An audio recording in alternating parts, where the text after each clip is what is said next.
স্বপ্নৰ এইখন এখন প্ৰাকৃতিক মনোমোহা দৃশ্যৰে ভৰপূৰ এখন অপূৰ্ব কানন।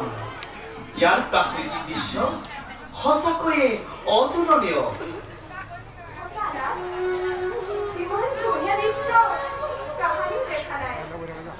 বনৰ মাজত কিমান সুন্দৰ মনোমোহা ঠাই প্ৰথম দেখিছোঁ। ভাৱ এই দুৰ্লভ পৰিৱেশে আঁতৰি নাযাম।